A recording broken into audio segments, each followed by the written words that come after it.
Hi, my name is Michael Chikeen. The smartest people I've met have one common belief, that us silly humans really don't know much.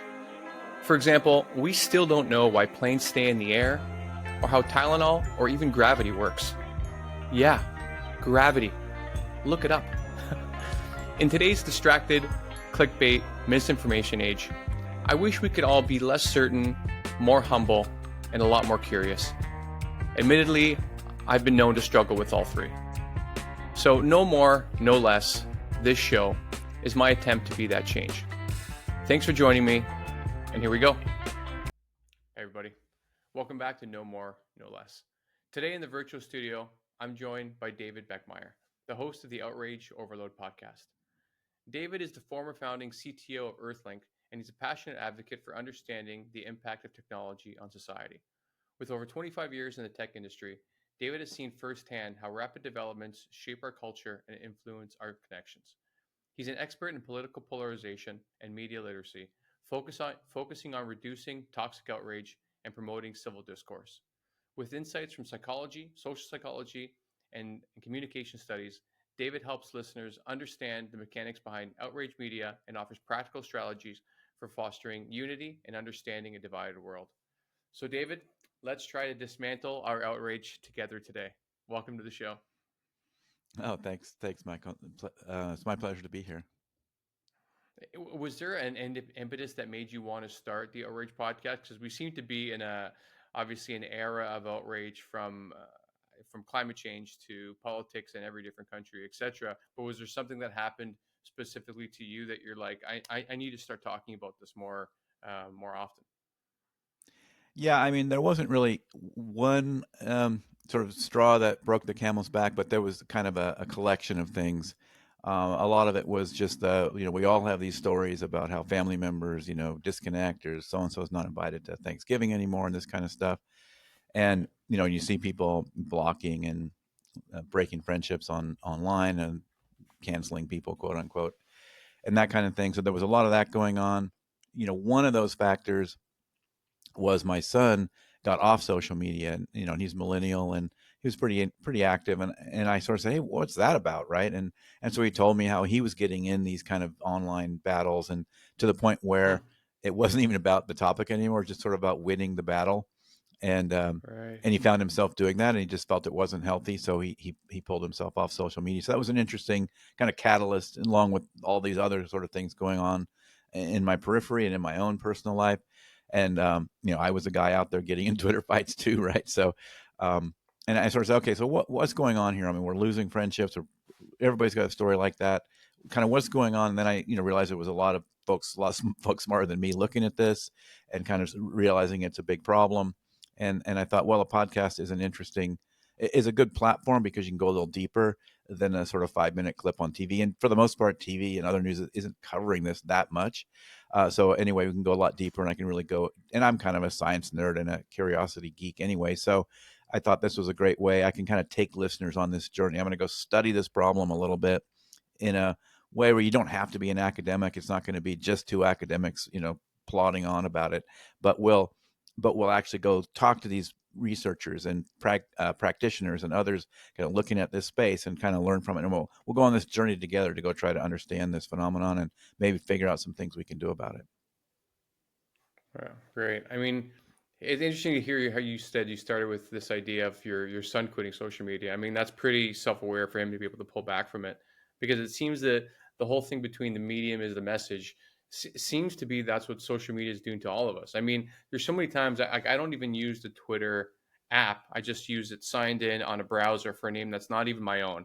And I very rarely even post, but every now and then I'll post something, and then 9 times out of 10 I'll just decide why am I doing this, and I'll delete that. I go, because then if someone responds to me, then I'm engaged in this, and it's normally never like, every now and then it's like just trading information and experiences, etc. But often it's you want to prove someone wrong about something, or someone said something so vile that you feel like you want to be a voice to counter that. But then again, you get pulled down to the depths to combat someone who's using that sort of vitriol in a, I can't say it's a public space, but it kind of is. And so like there's this element of like at least Instagram's comments, I think, are probably some of the funniest things I've seen on the internet. But and YouTube is getting better. But I don't know. From before we get into the things that you've studied, have you seen anyone working online to do anything to maybe clean up social media that it could at least engender more constructive dialogues than this sort of hate hates fight every time you have any sort of video? Yeah. Yeah. I mean, social media is kind of a proxy for this whole problem in some way because it really sort of highlights Yeah, these problems. And of course, it also is a catalyst and exacerbates the problem too. But yeah, because it really shows, all these problems in one, right? So one of the problems you have is this kind of a misperception of the world because the most extreme voices sort of get the attention and dominate the space. So you sort of get this extreme or this view that everybody on the other side is really extreme. And so we get a misperception about like how extreme they are and how, and the views they have and how extreme their views are, plus how much they hate you and things like that. And those are all, misperceptions. Like the average person or even people, on your political opponents, if you will, probably aren't as extreme as these people you're seeing that are modeling everything on social media. So you get a really warped perspective of things. That's one thing. And then that can draw you in, and then you become more polarized from it. So you start treating people that way. So, right, and so one thing about social media, I've had a lot of, I'm sure you have had scientists talking about some of these things as well.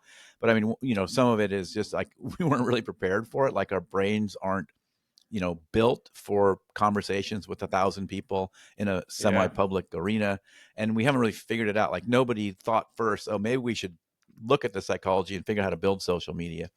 And maybe that's not the right way. Maybe we just need to plow through and figure it out, and we'll end up with a good thing. But so when people you ask like, are people looking at fixing it? One of the things is a lot of these studies have actually determined that like they know what they could do to make it better. Like they know how they could change the algorithms. They could right, insert prompts and things like that.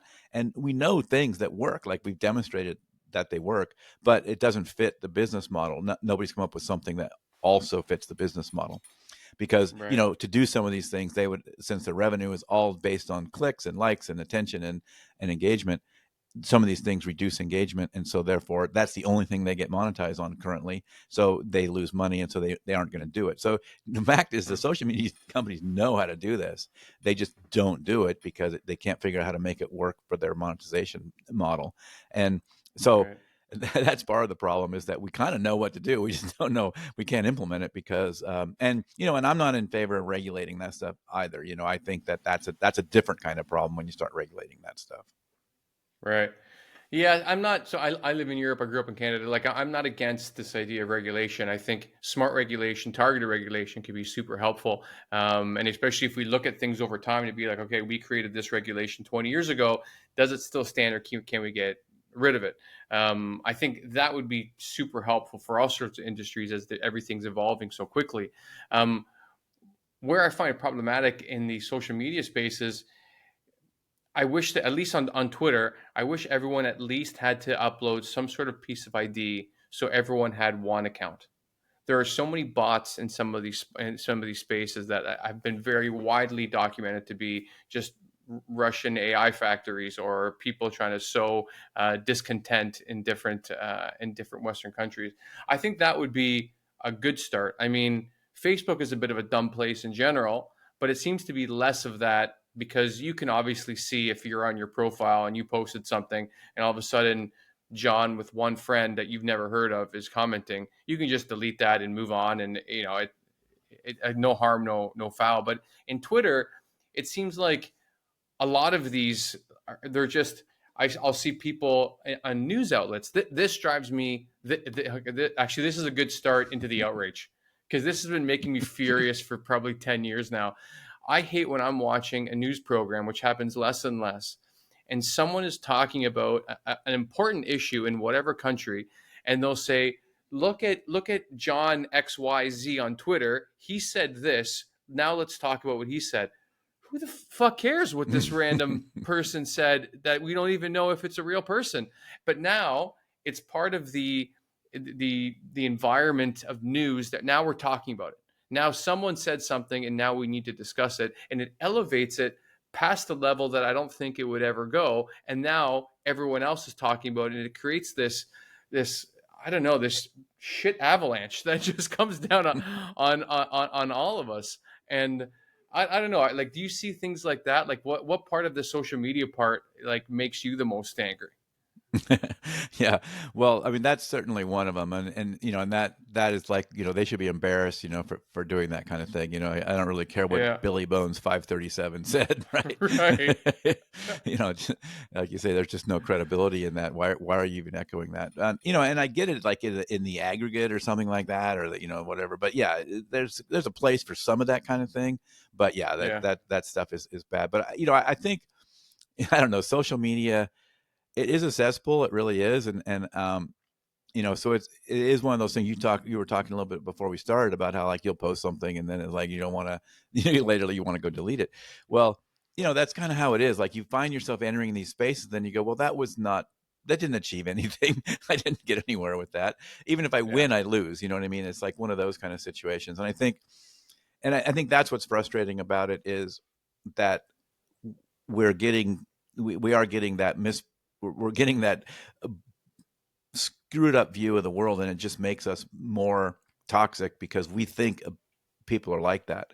And so Hmm. it's not a good, it's a good forum to stay out of in some ways. But I mean, you can certain groups, and you can build community in certain groups, but you have to be careful that those don't turn into, just the echo chamber or bubble stuff once a political topic gets going.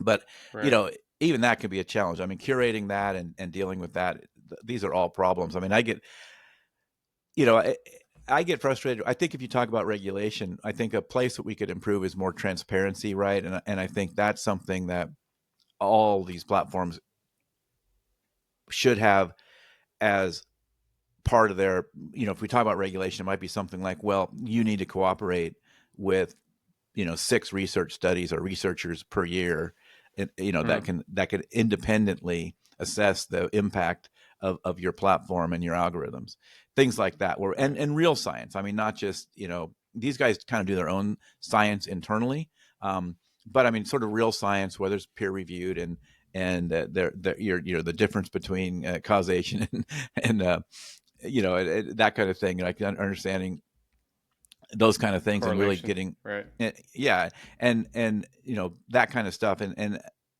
I think that's a place that I would support regulation about that, because that's not really infringing on their rights per se, and it's really helpful for society if we know more about how these things work. So I think that's probably one of my biggest ones, is that these are all allowed to operate in these black boxes with huge impacts to society. Right. Yeah. Well, when you say infringes on their rights, like, I think you're referring to corporations, right? Yeah, and because that's what the biggest thing you get. I'm it's difficult when you start doing the censorship, or you start determining how they're able to operate their business. So there's also, it's not only that, like, just the whole free economy and stuff like that. So all those are factors into it. So and I think, but I think it's easier to support some of these ideas of transparency, uh, Yeah. than Well, as a starting point, because that can then result in, the public can then know more about what these algorithms do, and the public can then put that pressure on to say, hey, I don't want you doing this to my family anymore. right. Yeah, because that's really interesting. Even just to hear rhetoric, obviously from the states and some from outside the states, when you say like infringing on something's rights, I would say like the that I'm sure you probably agree is that the rights that we should be looking to enforce are the rights of the people. And we shouldn't be looking to protect corporations and their rights. I agree. Something of like censorship. That's a bigger topic in general. But I think when a society works best is when there's like this combination of a society that's trying to protect and make a good life for their citizens, and then capitalism alongside it. I think when they're not running in tandem, things kind of go to shit. And so when we starting to protect rights of corporations, I think by a byproduct is that people normally end up suffering. That's why the regulation conversation for tech is so challenging, because you wish there could be some adults in the room at in the houses of Congress or legislatures around the world that could have that idea of like, okay, we all believe in free speech, but where is the line? Like there has to be a line somewhere. The whole idea of like you can't yell fire in a crowded room or something like that. And I think it speaks to your idea that these technologies are so new, even though they've been around maybe like 10 years, 20 years, and they feel like they've always been here now. We're still trying to understand exactly how much damage it's doing to the fabric of our societies. I mean, I think COVID was a COVID really, really opened my eyes. The combination of COVID and then Trump losing the presidency woke me up in a way that I didn't quite expect. There was a part that I realized from 2016 to 2020, I was a bit fried on news. I was reading everything coming out. I couldn't believe how insane everything got, and it's got worse since then. But like, I couldn't believe who he was, that he was elected, the things he was trying to do, et cetera, et cetera. Then after he lost, I feel like I just powered down that anxiety part of my brain. And I've really checked out from a lot of news sites, and I'll listen to more podcasts now because I do want to stay informed. But to your point of like people always arguing, the COVID part of that equation really, I'm like, oh, people don't want to be curious and have conversations to find things out. Some people just want to argue. Like they've been arguing with their parents their whole life and they just want to find someone else to keep arguing with. And so there were really good friends with, I'd have conversations and be like, oh, I read this study, I read about this country, this is what they're doing. And we're trying to figure out what the fuck is going on in our world. And then other friends, you see like they just want to win every conversation. And so even if you agree with some points, if you don't agree with all of them, well then all of a sudden you're the enemy. Like is there I how can I word this? When in all the research you've done on outrage right now, how much has really come out of that era of all the outrage that has really? It seems like it went to a different level during the pandemic. Have you done a lot of studies into that? Well, I mean, I wouldn't say studies, but I mean, you can definitely see a ramp up. I mean, I haven't done studies, but I mean, I've looked at, a lot of the research that has amped it up. And you certainly saw the 2016 election was a big step up. And Yeah. yeah, the COVID lockdowns and the situation about that exacerbated and also highlighted. So they brought out a lot of these issues.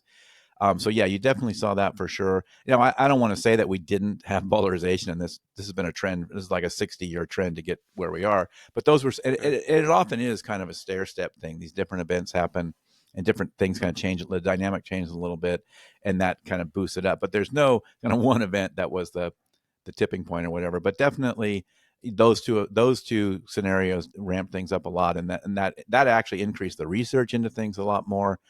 In terms of what you were saying about like people want to get in fights and they hold on to these views.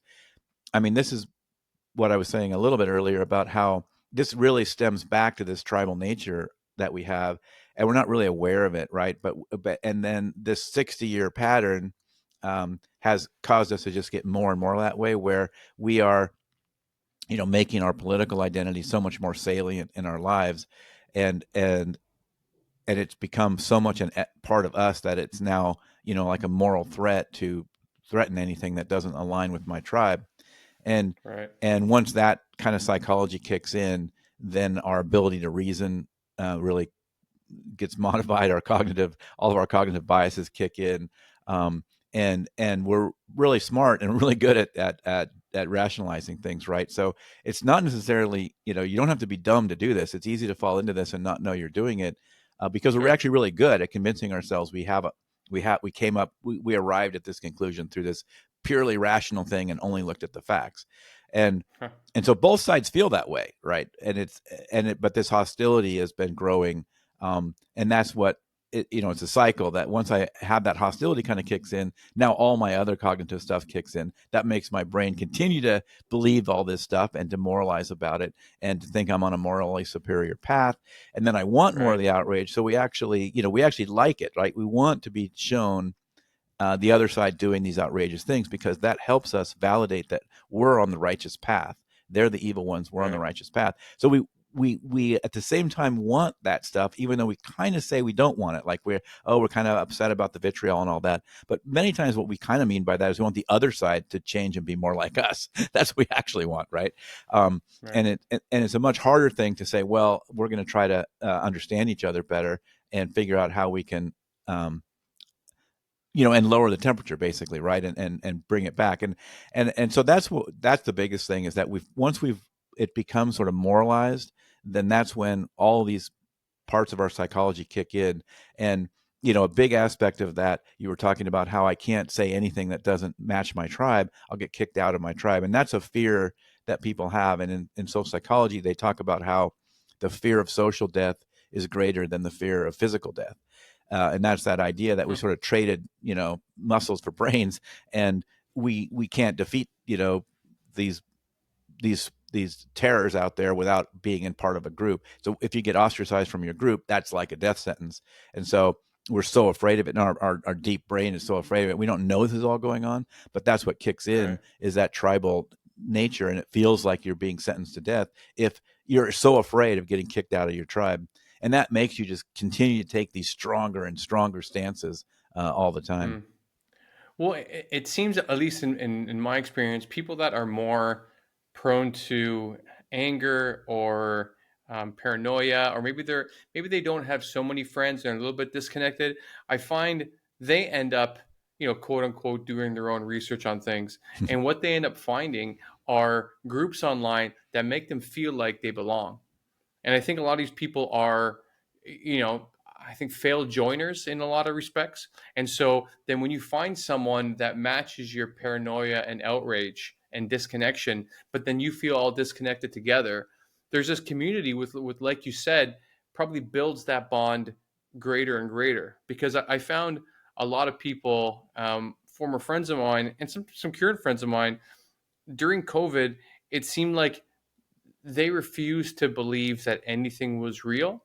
And the only people they would trust are people that would tell them not to trust anybody else, which to me is insane. Like if I had a friend that I was speaking to about something, and they would always just tell me like, yeah, I'm giving you the right information, but don't listen to your parents or your best friend or your sibling or whatever.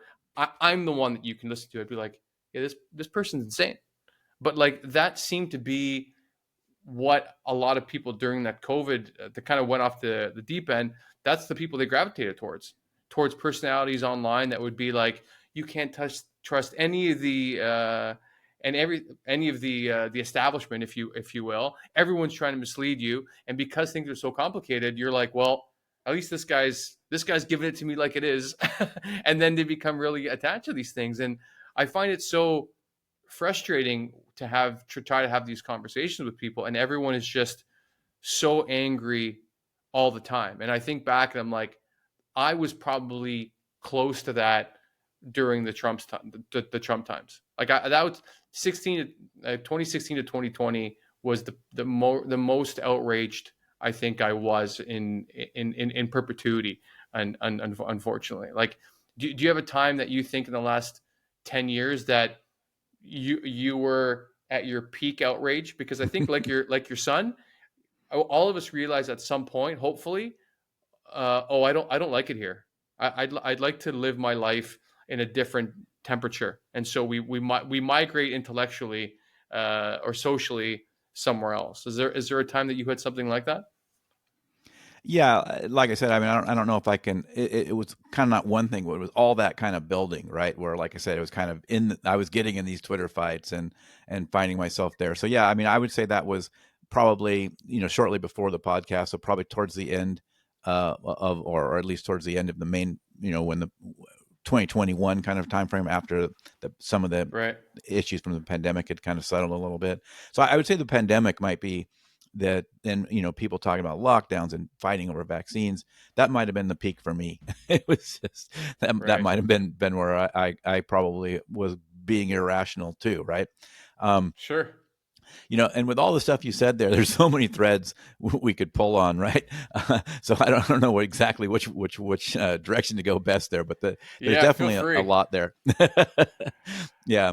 I Yeah. mean, yeah. So I mean, but you know, one thing I want to be a little cautious about, like you talked about, some folks kind of have traits that make them more susceptible.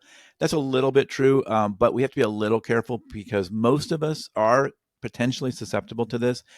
We have to be a Mm-hmm. little careful thinking there's a certain type of person that's dumber or whatever, and they're more susceptible. I mean, we can all start going down those, and we all do go down those paths to some degree. We might draw the line somewhere, but these kinds of phenomena are going on with all of us. You know, we're doing this whether we know it or not. Well, we almost never know it, or at least not to the degree Right. it's happening. We might kind of be a little aware, but it's not to the degree we know it. But there are some traits, and one of the traits that seems to make people a little more susceptible to that kind of messaging, where it's like, "I'm your savior," just listen to me and everything will be great, is, folks that have a harder time. I forget the exact language around it, but folks that have a harder time sort of accepting, sort of simultaneously holding on to two thoughts at once, or two kind of contrary positions at once. The idea that I can simultaneously, sort of maybe believe you're wrong, but still listen, to your reasoning and your rationality for how you came to your conclusion, right? Just because I Right. listen to it doesn't mean I have to agree with you, right? I mean, I think sometimes we're just afraid to listen to people because, well, they're going to try to convince me. Okay, but you don't have to change your mind. No one's making you change your Totally. mind, right? And I think sometimes we're almost afraid of that. Like we don't want to have that conversation because they're going to try and change my mind.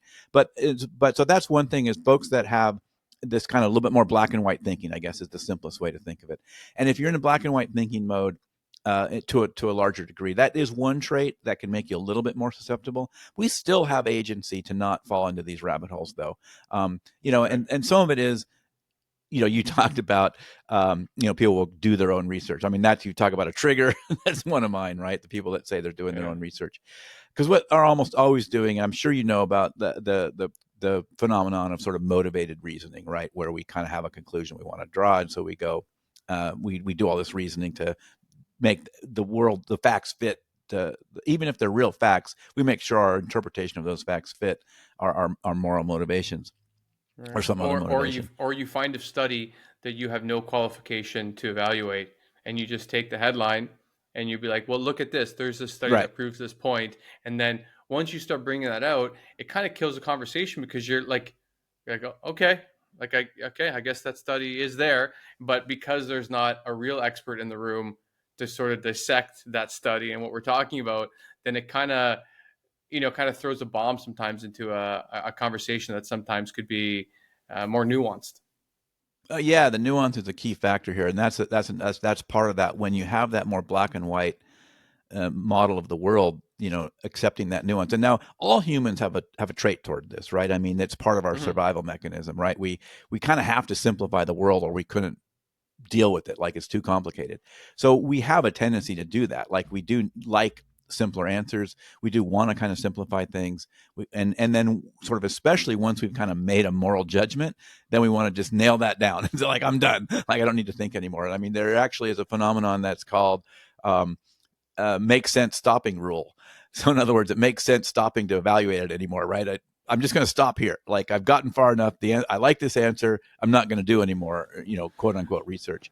That's And great. for a lot of those folks that say, they're doing research, I like to call it, like I said, there's the motivated reasoning thing. I like to call it like motivated Googling is what you're really doing, right?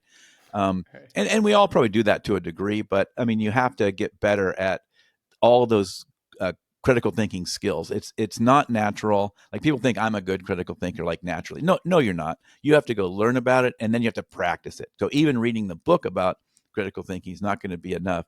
And you need to actually go practice those skills and re-practice them, because our tendency is to go back to these basic psychological cognitive biases and fall into it without knowing we're doing it. So you actually have to Right. actively practice those behaviors. And one aspect of real critical thinking that often people leave out is sort of the peer review side, right? You should have a network of people that you can trust, and folks that will give you real criticism and say, dude, you're off the rails here, man. And someone that you trust that can tell you, that give you that feedback. Or, Right. here's a place maybe there's some more research you don't know about, or something else you could look at. And if you don't Well, have that, then, whatever you're doing doesn't quite fit the definition. right. Well, the funny part is that when you say critical thinking, or people consider themselves critical thinkers or logical thinkers, etc., um, the thing that gets frustrating is that we tend to in society think that people with less emotion or less emotional resonance are able to make more logical thoughts and better decisions. And that is just not true. Like there have been plenty of studies with people who have frontal lobe damage that for some reason cannot connect to any emotions in their life, and these people cannot make decisions to save their life. Like they can't make a decision what to buy at the grocery store. They can't make reservations at a restaurant. Like it really shuts down people's ability to be able to have agency and decide things in their life.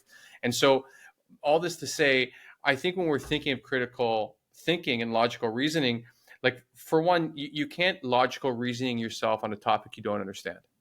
So there's no you can't follow a logic. I can't be a critical thinker and walk into a operating room and do open heart surgery. Like that's not a thing that I could do. And so I think with some of these things we have to realize, one, all the unknown unknowns. We have to accept all the stuff that we know we don't know, but then also we have to take into account what do I feel about this topic and what do I want to be true. And so I Right. remember when I was, I think, mid 20s, I watched some, yeah, I guess it was 2001 was the, yeah, I must have been early to mid 20s. I was watched some insane conspiracy theory about 9/11, and I was convinced it was an inside job, and I was showing my friends this video, and I was convinced that I was the prophet and all of these things, and they're like, yeah, all right, maybe. And I was like, no, but because this and this, and I don't remember how I changed my thinking on that. Like obviously, I don't think that anymore. But for some reason now, if I hear something that's very popular, or I find myself believing something, I always will like to look on the other side of that and to see how credible the evidence is in the opposite direction. What sort of people are saying these things? Like you can obviously tell some people who have a straight agenda that they just want to fit their worldview to what they're saying. Are there any good studies that I can look on these things? And what do I think is okay? Maybe this is real. Maybe it isn't. But I think over time the hard part is really accepting how much we don't know. I think that's the hardest part about all of this. At least I found, because I've spent at least a lot of my 20s arguing with a lot of people over a lot of things, and most of them have been good natured. Some of them have got out of hand, but I think even now that I try to be way more nuanced in my view of things, the hardest part is accepting that, like, yeah, like the limitations of my knowledge. It's just a pretty low ceiling for all of us. Like even like the people that are Stephen Hawking's or whatever. I'm sure you give Stephen Hawking something on psychology or history, and he's an idiot. Right. And so I think that's the hardest part. I think for all of us is just to realize, like, my limitations as this silly human are maybe greater than I would like to believe. Yeah, for sure. And I think, here both of us are sort of, trying to be, sort of curious and open to these new things, and appreciating there are nuance in things, like we're understanding that, and they can still be Sure. hard, right? So now imagine folks that have a more black and white picture of the world, and really get uncomfortable. So as uncomfortable as we are with nuance, which is the reality of the world, everything's, got some degree of nuance to it, usually Yeah. more than we think. So now imagine a person that kind of has a more black and white view, and has more difficulty with that. Now they're going to be even more comfortable with that nuance, and that's one thing that can be a challenge for sure. And and there's, you're kind of talking about, these arguments and people that sort of assume they're always thinking rationally, or that's all the conclusions they've ever come to have been purely based on the facts, right? Right. And that, as you were saying before, it's simply not true. And I noticed this particularly, I think, with sort of math folks, and sometimes computer science folks, and folks that consider themselves, just really rational. I don't use emotions in my thoughts, and that's like, you're just not realizing how much you're using emotions in your process. You think Totally. it's all rational, but we're doing that. We're all doing it, even if we think we're not. And and a big piece of this is another. There's another phenomenon you may be aware of called, like, naive realism, and No. this is this idea that given these facts, I've come to this conclusion. Therefore, anyone that you gave the same facts would come to the same conclusion. And we're just missing out on two big factors there. One is my Right. interpretation of those facts, and the other is my motivation, as we've been talking about a lot, for even analyzing and looking at those facts. So, I mean, a good Right. example of that is, let's say somebody leaves a flyer on your car about flat Earth, and it's got all these bullet points. This is maybe a little bit like your 9/11 truther thing, right? It's got all these bullet points that sound, and let's say all those bullet points have a grain of truth, or maybe some of these points are actually even true. Is that going to change your mind and you'll go, wow, the Earth is flat? No, because that flyer has no idea, about your context, about your how you're going to interpret those facts, and your Mm, worldview, and ultimately your motivation. So this is where people get it wrong. Like this is the main another topic I get a lot of feedback about. People say, well, I gave them the facts and they didn't change their mind. It's like, yeah, well, A, that's not the way anybody changes their mind, and yeah. B, they interpret those same facts differently, and sometimes they just don't trust the facts. I mean, that's a whole different topic about what facts, and Yeah. that's all part of it too, I think right? that's where we are now. Yeah, for sure. I mean, people talk about that we're in a post-truth world. I think we're much more in a post-trust world. Oh, I like that. I like that. Because people they want to find truth, but you're only gonna really take it from who you trust. And so some people trust the institute that is, scientific endeavor, the process in which we will continue to evolve as we're breaking new ground on every different, you know, part of our lives that science can be involved. But if you don't trust that at all, well, then you're dismissing that entire apparatus that for centuries we've used to divine truth. And so then you're only going to go to people that you trust. It could be a YouTube personality or a presidential candidate, either side of the aisle. And yeah, I think you're completely right on that. This isn't post truth. This is post trust, because it's so hard for people to trust anybody for what their news they're getting. And I would argue the people that are least likely to trust institutions and people, I think they're more emotionally activated, because I think they're really hurt, and they only want to trust people that make them feel good in whatever way. And from a human to human basis, I don't know. It's hard for me to not have complete empathy for that, because Right. they just want to back someone who thinks they have their back. And I don't know. I think we all can relate to that. Yeah, I mean, there's definitely a reckoning about that. That I think the country is going to have to go through. Like, you just can't write off half the country as being dumb or racist or whatever. Like, there's more to it than that. Like you're saying, that it goes a little deeper. And Yeah. something else you were talking about before plays in here too, right? I mean, this problem of trust. You talked about how we can only, our level can only go so much. We can only be, enough of a ability to reason for ourselves or understand for ourselves those things that we can understand enough and build the knowledge base around. And here we've got things that have had centuries of knowledge base built. There's, like you say, you pick one topic, you're not going to be able to go that deep, even if that's your main topic. And now you Yeah. take the breadth of that, and you've got all these topics we can't go deep on. So, and that becomes a problem here, that if you're going to only rely on myself, I mean, I'm not going to be able to know very much um, Right.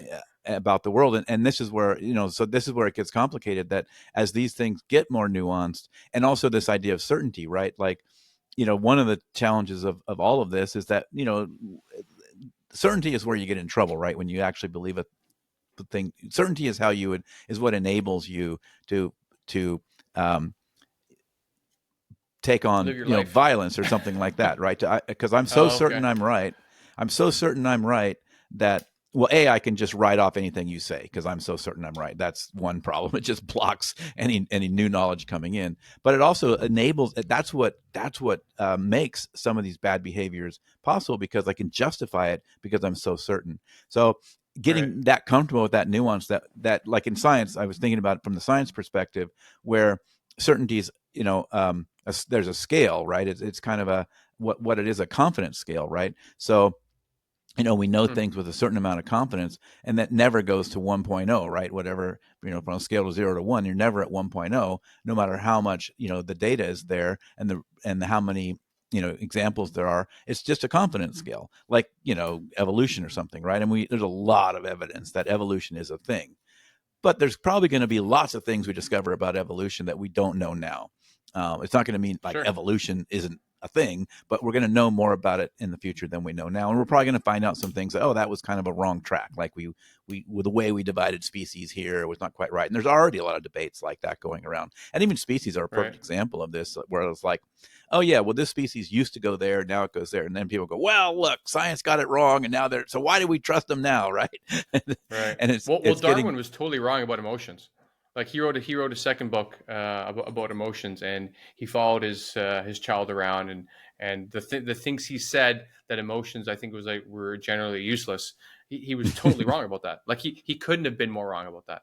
But he was spot on, at least from what we see now, for how the evolution of the species work.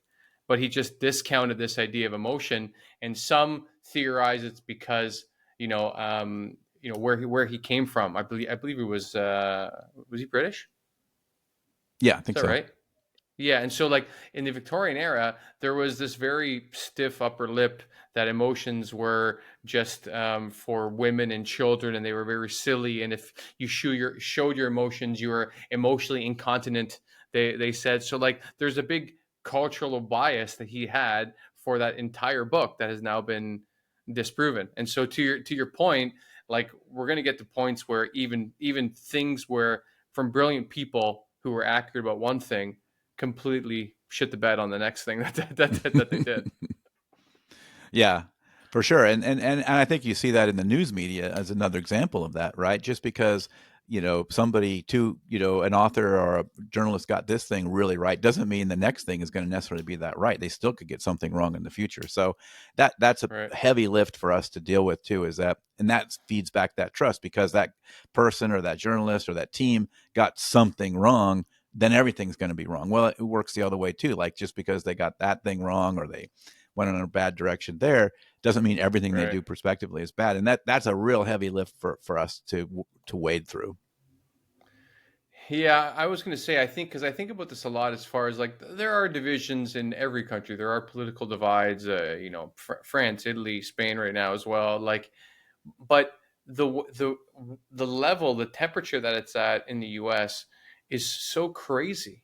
I'm seeing things in the news where like these ballot box places in Washington are being set on fire, and I think like you're right. Like you can't write off half the country. These are people's neighbors and family and et cetera, et cetera. And you don't want to call all these people stupid because at least I have empathy that they've followed someone. There's plenty of people who have come out and said, I voted for Trump in 16 and in 20, and I can't believe I followed this guy this far. I am not going to make that mistake again. And so you see some people kind of, coming out of the fog of it all. But the thing that makes it hard to empathize is that some Trump supporters I've seen, they're just so cruel and mean about the whole thing, and that's what worries me about there being some sort of real civil war in the states. And I hope that never comes to pass because I think the U.S. is a. It took me a long time to realize, for all its war, it's the U.S. America. What it's built is a very important thing that we need in the world. And so this idea of outrage, it's why I wanted to talk to you because it's so important, and I don't know how we start pulling some of these people. I don't want to say back to the middle politically because that means you know Right. Trump and his supporters have some sort of validity, and I don't think they do. I think they're morally bankrupt. But how do we start bringing people back into society so we can all work together to care about each other, to care about each other's children and society, and to build a place we all want to live? Like I have zero even suggestions. Like have you found anything? Help me out here, David. Yeah.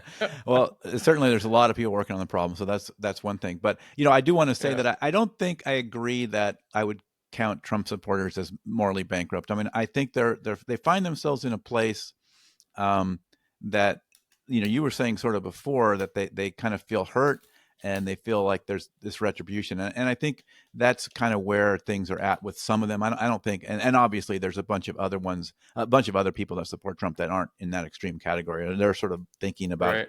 the economy, and maybe they're not that Yeah. engaged with politics. You know what? But If you give me a second, I think I'll also like to come back a little bit because I could feel myself getting a little bit outraged in it because there are some definitely that have a moral sorry that they have no moral equivalent to stand on, and these they've I crossed find to over, be like, yeah, very. the guys that have the sort of the Nazi flag with the Trump flag. Yeah, okay, that's the little. I think they've crossed over somewhere, right?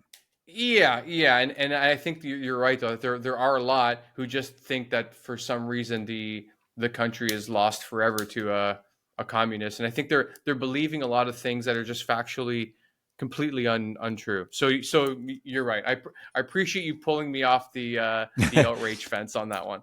And I think some of that comes back to what we're saying about that we hate each other so much, like we're so bitterly divided that that's just clouding our judgment, and we're being fed this stuff. I mean, the media is feeding into it. Social media groups, our filter bubbles are just feeding into it, and it's just a vicious cycle. And if you talk about, one of the ways I've sort of best been able to appreciate, sort of the Trump phenomenon is the sort of metaphor that they're looking, some a portion of them are looking for a bodyguard. Like, and when you're looking for a bodyguard, you don't check their criminal record, right? You just want the toughest guy you can get. And they see Right. him as that guy that will stand up for them, and they'll say the things that, they'll say the bad things about the other people that they want to hear, and he'll be that tough guy for them. He'll stand up for them. Now, you and I kind of know that he's standing for himself, and all this is, but we can see through that. And they're not seeing that. They're just getting that he's my bodyguard, and I think that's an Yeah. interesting way to look at it. And what that means to me is that we have to understand why they think they need a bodyguard. And I think this is where the rest of the country is failing to understand why these people think they need a bodyguard. And that comes back, I think, to your comment about a lot of them feel hurt, they feel left behind, and and some of it is grow up and move on, but some of it's real. Like, we have to solve these problems. Like, these are fundamental Right. problems that need to be worked on. And many times it's agreement. Like, if you actually figure out what those problems are, people on the left probably want to solve those problems too, right? I mean, they're probably things that we need to work on, and we could be Yeah. working on them together instead of being mad at each other all the time. Yeah, I So, just don't think it's possible when people are living in such stark realities. Like right, they're on completely different planets, which makes it extremely difficult to try to solve problems in the same way. I think I hate to say liberal media because all the news stations, CNN included, are owned by conservative people now, right? So, right, but right, the idea that a lot of these news sites are just engendering outrage in a way to keep people engaged. Like, right. people want to go back and they want to get angry again, and I think me disconnecting from that in the end of 2020 actually definitely helped my mental health. But I think of it a lot. Even someone said something to me about Instagram a while ago that I think about often is that if you're just scrolling the news feed, like, the way it changes your emotions over seconds is profound. You're happy, you're sad, you're angry, you're happy, you're inspired, like all of these things. And the human brain was just not meant for that sort of roller coaster of emotions at one time. And so I think until there's some sort of reckoning with media, and I don't know if that's possible in this distraction age, like this TikTok news cycle, for example. I don't know how we can come back to a shared reality on anything. We don't have to agree on things, but we have to agree of, like, the basics for how society works, at least, or that we want the best for each other. But I think we're so far from that. No, we absolutely are, and it's like I say, because everything is just the left that or the right that. I mean, and so I Right. don't want to discount that the left does the same thing. People on the left, whatever category you want to do, there's a lot of people on the left that think the same way, that feel the same way, and some of that they were just fed this outrage day and night about how terrible people with Totally. the other ideas are, and so we fall into it. So it happens, and that's the problem, is that we're doing it from both sides. That we're not, and we think we're looking at issues, we think we're looking at facts, in terms of the two, saying we sort of live in two different worlds, and much of that is our selection of filter bubbles and the media consumption that we do. So it might, we might not be seeing the same facts. So we might be just seeing a different curated set of different facts that align better with what they want to be told. And two, Right. we're going to interpret those facts are going to be presented and contextualized a different way in your bubble. Even if so, the same two facts can make a case for either argument if they're presented in that way. So a lot of it is the Right. narrative that they're wrapped in. And you're right about that. I mean, until we get more serious about stepping back, asking yourself, am I seeing the full picture here? Is this as bad as they're telling me it is? Those kinds of questions. Until you're doing that and looking at, even if you do want to participate in your side's cheerleading news, try to look at it with that lens that they are trying to manipulate you. They are trying to get you mad. They are trying to show you put the other side in the worst possible light. They're leaving out anything that might make the other side look like reasonable and rational. And so you're just getting mad all the time. And now anything that happens, you feel you owe, like you're owed, like you owe them retribution. They have violated something. And Right. that's where we all are now. And so when you talk about like how can we get out of this, the experts that have been studying this for a long time kind of talk about this idea of hitting rock bottom, almost like an addict, where we just finally get Really? tired of it. And I think we're seeing some signs of that. I mean, I think one thing is one indicator is sort of the majority. There's such a majority of folks that want to self-proclaim as independent. Like they may typically vote one way or the other more often than not, but they don't want to be labeled as that tribe. Like they don't want to be labeled Right. as a Republican or a Democrat. They want to hold on to that independent labeling. And I think that's one indicator that people are a little tired of it. And I think you're seeing a few other ones. But what concerns me about this idea of we've got to hit rock bottom is I don't know what rock bottom looks like. Like if Not good. January 6th Okay. wasn't it, if the pandemic wasn't it, then what does rock bottom look like? I just worry that will we have, mess things up so bad by the time at rock bottom it's going to be pretty much impossible to dig ourselves out. So I do worry Right. about that, but that's what most people, that's what most of the experts sort of believe. Well, when they studied this kind of polarization that occurred around the country, it sort of ends one of two ways, right? I mean, it ends with a civil war or a dictatorship or something like that, where that somebody just assumes power.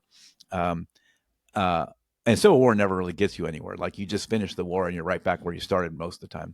But sometimes that civil war is maybe the catalyst, or the beginnings of a civil war is the catalyst to say, hey, we don't want to do this anymore. We had a bunch of people die and now we don't want to be like that anymore. And that was the catalyst, but that's not a good catalyst. Like we don't want a civil war, right? But Sure. that's, so it either does that or some other kind of a rock bottom that people say they finally get to this point that, hey, I don't want to do this anymore. And so that's kind of what all the experts say. And I'm of the mind that things can change quickly, even though it's been a long time in coming, and it's been a long time Yeah. getting worse, and it's been a long time people working on this problem. I feel like once things start to change, they can change quickly. It's just going to take the right catalyst, the right spark that turns a few people being upset about it into a movement. And politicians will react to the populace. I mean, they want to win elections, so we have agency in changing how politicians behave, and even corporations as well. I mean, like this is a big challenge we have today that everybody's sort of uh, been bought off, right? I mean, it's not like only the Republicans are bought off or only the Democrats are bought off. Those companies and corporations invest on both sides. Like they're gonna hedge their bets. They're not gonna take a chance. So there's so much corporate influence, but we have agency there too, right? We can influence those corporations with how we spend our money and that kind of thing. And that's what worries them. We do have a lot more. Like if our vote didn't matter, they wouldn't spend so much energy to get it, right? So our votes still matter. And and that's and vote's only one thing, right? There's a lot of other stuff you can do, but Right. so that's kind of what I see as the best hope, is that we can turn some of these folks that are upset about it and want to change into a movement. And once that happens, I believe it could happen fast. Yeah. Well, it does seem like there's a lot of people on, well, even on the right that have come out and been more outraged on the right things. Right? I mean, like I think hating your neighbor or calling everybody the left. I don't know how helpful that is because the left is not a monolith. I think Right. in the U.S. at least the right was more traditionally a monolith for how they would vote, whereas in the left is all over the place. you have very centrist voters, you have far left voters. Like it's certainly not one opinion. And I agree with you that I hope that the rock bottom isn't as low as it could be, because over time I think there's been so many things that, January 6th, I would have thought everyone in the country, especially on the right, would have been like, fuck this guy, this is our country, like, and these people, how dare they try to, usurp democracy in an election like this. And then COVID, the same thing. Like, I thought we all agreed that vaccines were good things, and we can have nuanced discussion with new vaccines on how safe they are, or they aren't.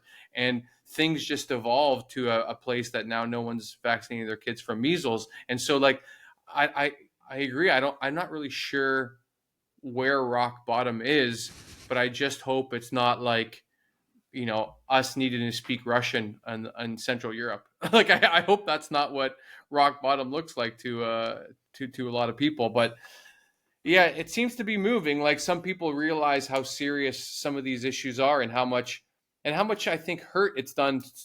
So many people I've spoken to that don't speak to one family member or another because of some sort of outrage thing. Either it was a COVID situation, it was a political situation, all of these things that really engendered itself from one person's actions on social media that completely changed the reality. And then if you don't share a reality with someone, it's really hard to have a conversation with them. It's really hard to, like, there was a friend recently, they said, they have this one guy who they've known for a while, and he went off the rails a few years ago through Facebook and YouTube and all these things. And he's a super conspiratorial guy. I think he's a flat earther now. And they've had to tell him some point that, like, listen, if you want to come over and join our party that we're just having at home, you can't talk about this shit. And they says, because they love the guy, but it's exhausting, and he ruins every evening he's a part of. And my friend told me that once he's there, he's back to himself a little bit, but you can tell he has a bit of an edge, that he always wants to talk about something that's like conspiratorial, how we didn't land on the moon, the world is flat, and all of these things. And I think we need to try to detach these people from these ticks that they develop, that they have to share this truth. You know what I mean? Or this, and so maybe people will trust them, to speak to your point, that we're in a post trust society. And yeah, I hope there. I don't know. I've thought about this a lot. Had discussion with friends. I wish there's a way that we could develop, like a support group for social media, or a support group for not trusting any part of your life. I mean, I think life is hard enough. It must be really difficult to inhabit those people who cannot trust anyone or anything that they read, see, or communicate with. I can imagine that being a very lonely and difficult place to be. Oh, for sure. And a lot of these, you know, I guess I don't want to be a little careful about using some of these terms, but a lot of this stuff, especially when it's fed by, maybe an adversary or someone that's trying to use it to just kind of create chaos. Yeah. There's like a game plan, for how you pull people into these things, and you Right. use emotion, you traumatize them more or less, and you get them to believe they're on the side. A lot of them have like a, very sort of biblical kind of thing to them. Like, we are doing this for the good of the world. Like, Right. I've got to get this message to these people because I'm saving, the world. And they get that kind of mindset in people's head that you're, part of this mission to save the planet, and you've got to You're a go, prophet.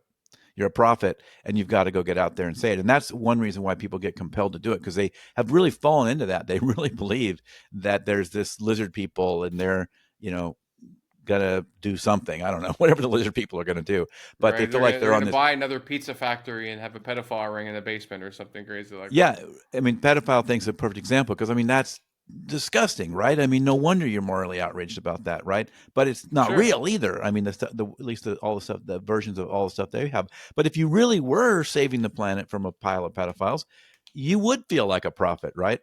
And so that's a game plan. That's not new. That predates social media by a lot. You had a lot of that kind Right. of stuff going on back in the 30s and the 40s and 50s. So that's not new. And the same game plan still works. And once you've fallen into that, where you really believe you're the savior of the planet, and I mean, I've got special info. Like I have this special secret that you don't Right. understand, and I'm going to save you, and I'm going to have to, bring you into the fold. And if you're not in the fold, then you don't get it. Like we're special. Like, and that's, Right. you were Well, talking about this again, belonging in these groups. That's another big piece of it, right? and to your We're point, that's special. like we think we have evidence, and they think that they have evidence. They think that this YouTube video is the evidence, and we Right. just disagree. Like I think the thing that's enraged me for a long time now it's just really sad and frustrating that people that really think that the left is all filled with pedophiles, etc. There is just so much evidence out there of all of these cases of pastors or right wing politicians, etc., that are caught up in all of the things that they claim that the people on the left are doing. Not to mention, like Trump is so obviously a harasser of women his entire life. He's been to these things with with P Diddy that people have documented. He's on the flight records for the Epstein plane. And I'm not even saying he did all these things. I'm just saying these are the things we know. Like I'm not trying to make my own case for that he's doing these awful things. I'm saying like there is enough evidence that you think those people would at least like supporters of Trump would at least look at that evidence and be like, "Oh, that doesn't look good." But somehow they're able to not see it, and I think that's the part that I would like to understand better. I would like to understand of like how something that you are so outraged that you consider yourself a champion of children to help children not be exploited and all of these things. But then the person that is your champion, there's enough pieces of evidence that should at least have you think, you know what, maybe this isn't my guy. And that part for me is completely baffling, and I wish I could understand that. Yeah, I mean, it kind of gets back to some of those things we were talking in the beginning, that there's this idea of knowledge resistance. Some people call it fact resistance. The trend is sort of towards knowledge resistance. That it comes back to that, like we've moralized things, and our brain is really good at rationalizing it away. So the facts that sort of would counter that, they're from bad sources, they're made up. It's one of the hardest part about conspiracies, once you fall into a conspiracy, is a you know anything that discredits the conspiracy is proof of the conspiracy, right? That just tells you how good the conspiracy is, that they can, right? So you can't win Right. in that environment, right? Because everything No. just proves the conspiracy more. And that's Yeah. where we're at with a lot of this, a lot of this stuff about Trump. And you see these kind of comments, right? That's just the left making stuff up again, or all this kind of stuff, right? Right. So they could it's really easy to discount because they're so attached to it. And that people on the left do the same thing. I mean, there's a lot of stuff about the news media and academia that is probably realistic complaints that probably need to be looked at, and those often get discounted as it's just a right-wing conspiracy or something, right? So they're Sure. not the right doesn't have a have a monopoly on this stuff, right? It happens on both sides. I mean, right now I think we're in a cycle where some of these more radicalized ideas have worked their way into the mainstream and the right. Yeah. Oh, for sure. And I think we're seeing stuff on the left as well that is very conspiratorial. Especially, I think I've seen a lot of things on social media from people I know about like the conflict in the Middle East, etc. On the left that you see like oh, but that isn't true. Yeah, a right. lot of these a lot of these filter bubbles, and people that are again morally outraged for something that they really believe in, and but through that you have a lot of people that potentially in the US, because of those beliefs of, let's say that Joe Biden is a warmonger or whatever, that they will end up not voting or voting for someone like Jill Stein or RFK if they're still on the ballot, and that could consequentially lead to a second Trump presidency. And I think you and I would probably agree that the consequences of second Trump presidency will likely be exactly as worse, if not more so than we anticipate. But the fact that that would be brought upon because some people think that they're trying to do good things to stand up for those suffering in other countries, that's even the saddest part of it. Like the whole thing of like the way to hell is paved with with good intentions is, and they're outraged. And I think, yeah, this speaks to how like outrage is driving decisions everywhere, and there's not a lot of vision for the future that I think America used to have in like the 40s, 50s, 60s, 70s. Like it was about imagination and doing amazing things and building amazing things and creating amazing things. I look at America during that time and I think that, and I hope that after this election, you guys can get back to some of that stuff, and the rest of us can follow along. I don't know. What do you think about um, the era of post outrage? Yeah, well, I hope we can get it to a post outrage era. But yeah, I think you hit on a couple things there, and one of them I think is kind of an education thing. I think we could definitely learn something from history about other countries that have gone through this and how it ended up, and and I think that we often we can barely remember what 2020 was like, but we need to understand a Yeah, little bit better some of these past there's a whole movement to destroy the state, like they actually believe there's a whole anarchist movement out there that's getting traction. Things like destroying the institutions has been like now you see Republicans saying things like, well, democracy is not good, or they always have the weird thing about we don't live in a democracy, but it's a republic. It's like, yeah, that's distinction without a difference, buddy. but right, um, but but another piece about that is like we're in this mode now. You were talking about trying to get things done. We're in this mode now where like they don't even a lot of times people don't care about getting things done. They actually care more about making the other side either mad or afraid or scared or winning. It's this idea of winning. I mean, I think when Trump was often using this idea of winning, we didn't understand what it meant. We thought it meant like legislatively winning and getting things done. Oh no, it meant just making other people mad and making your enemies hurting your enemies in some way. And people actually right, want that. Like they'll sacrifice their own best interests and their own community for that, right? And that's how bad things are. We want that retribution so badly now that we'll sacrifice when things there could be we'll give up something that would help us just to get that feeling of watching the other side suffer. And that's a pretty scary situation.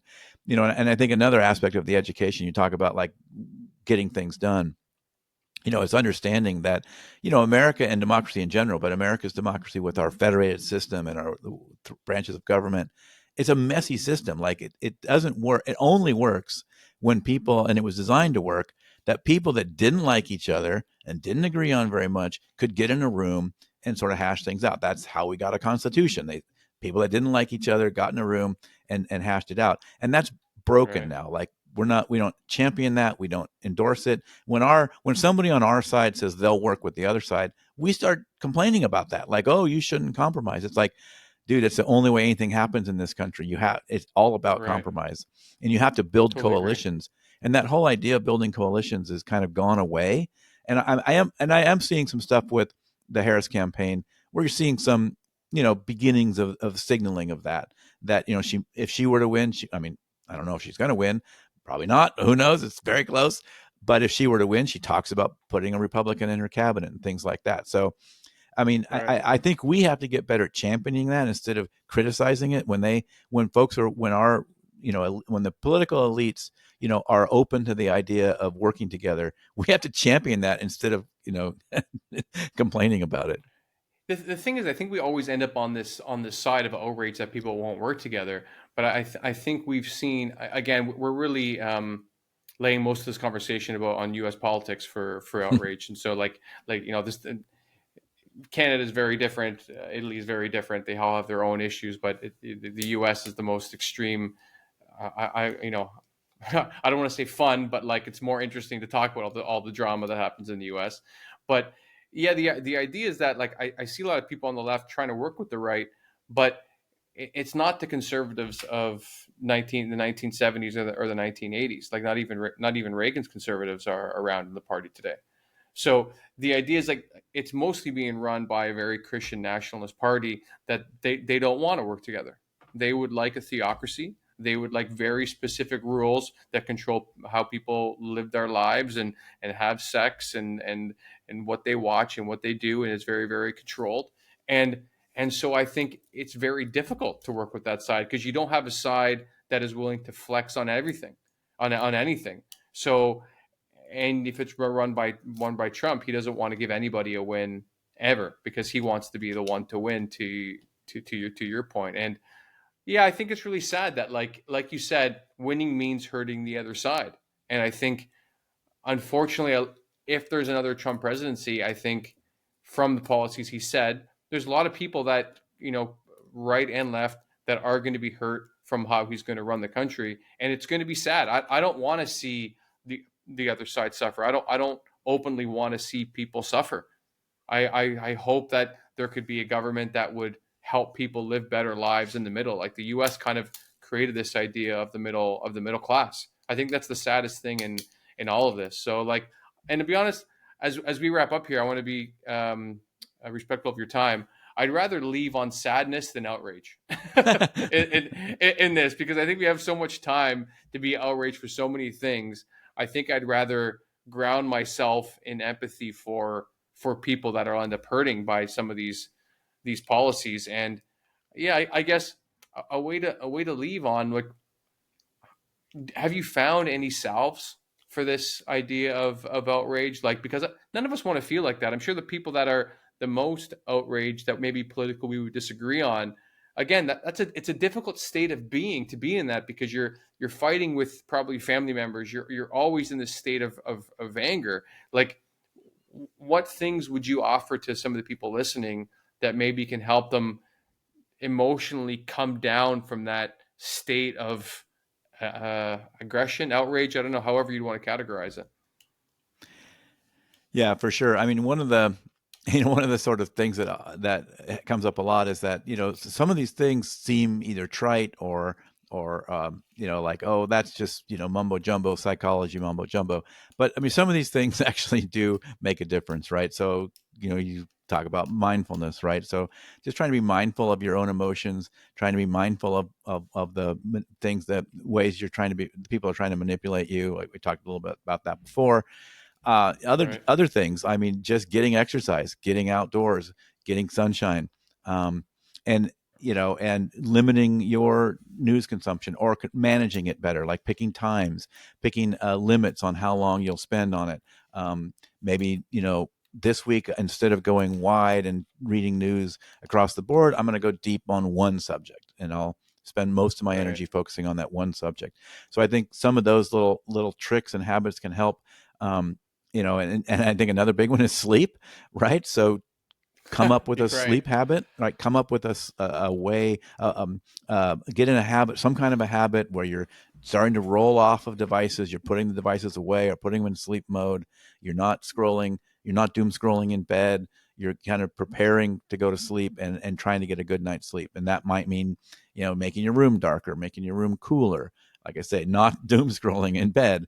And these are all things Yeah. we kind of have a hard time doing. Like, this is all dumb little stuff, but it really makes it. Hmm. It really does make a difference. And I think the biggest one is just that being more mindful about your news consumption and your interactions as well, right? Just if you're going to do social media, um, you know, double check, double check your tweet. I think a big thing, that a tool that we could all use, is some kind of a tool that, like, as we begin to hit the send button, or when we hit the send button, it kind of does a, hey, this is how people on the right would interpret this way, people on the left this way, or this and that. This could trigger this, and you could end up here.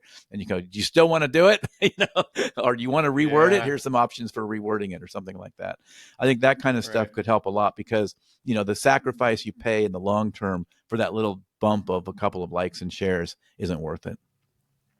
Right. Yeah. If because I've been thinking about that question throughout this conversation, and two things come to mind for me is one, I think people in general should be more aware of what kind of experience do you want the people you love in your life to have of you. And then that doesn't mean that you have to agree with them. It doesn't mean you have to roll over to what they're saying. But at the end of the day, if I think if we can acknowledge that, like, I love these people. These are my friends. These are my family. What experience do I want them to leave this interaction with? Like, do I want them to leave and be like, this person was yelling at me for half of this conversation. This person called me a name and called me stupid or whatever. Or is, oh, there's John. We don't agree politically, but he's a great friend, or he's a great he's a great cousin or whatever. I think, maybe if we accept that we don't want to ruin our relationships, that maybe that could help. And also, like something we said we value before this call, and how important curiosity is, and just be willing to read another side of an opinion. And if your opinion is so fragile that if you watch one video from one person you disagree with and it'll crumble, well, maybe that was an opinion worth having. And so these are things that I try to think about when I get ragey on things. And it helps really cool me down. So I appreciate, David, you coming on and discussing this topic. I could go on for a while. I think we both have so many opinions for how we've dealt with these things individually. So I appreciate your perspective on a lot of these topics. Yeah, well, thank you so much. I mean, I'll add one quick thing to that, focusing a little bit more on yourself and your side can really make a difference. Like, try to point out when your side's, manipulating you, or maybe not, maybe giving you framing a situation worse than it could be, and things like that. I think it's Right. so easy to put all our energy in the other side is the problem, that we often don't. Um, aren't as aware when we're participating in it. So that's another, I think, a place where we could all put more energy in looking at our own side, looking inwardly, looking in the mirror. And those are hard things to Mm, do. Everyone talks to me and wants to know a magic secret for how you can talk across aisles and all that kind of stuff. And it's really hard. Even people that are trained, I've had various kinds of training, and it's mm, especially hard when it's somebody in your family and somebody you love, right? All that training can sure. go out the window in 2 seconds once they push a few buttons, right? So, Right. there's no magic for that. I mean, there's no magic for that. The best thing is just like you said, curiosity, genuine curiosity, and maybe focus on listening, and don't go into an argument or a conversation thinking you're going to change anyone's mind. Sometimes I recommend, if you're going to have those kind of conversations, go in with a sort of a detective mindset. Let's try to discover why let's go on the journey together with our mission of trying to understand why we see this differently, rather than I need Right. to win and you need to lose kind of thing. I love that. It's a good place to wrap up. Thank you so much for being here, David. Yeah, thank you. At a good time, Michael. I really like your show. I think my audience will enjoy the stuff you talk about. Oh, great. Thank you. So thanks for listening to No More, No Less. I appreciate the time you spent with me today. So please subscribe and rate the show if you enjoyed it. It'll help me create more amazing content and get that next little bit of validation that I so deeply crave. If you didn't enjoy it, well, that sucks. But to make sure, I think you should listen to my next 10 episodes and then decide. I mean, come on. Rome was not built in a day. I'm just getting warmed up here, guys. So thanks again. See you next time.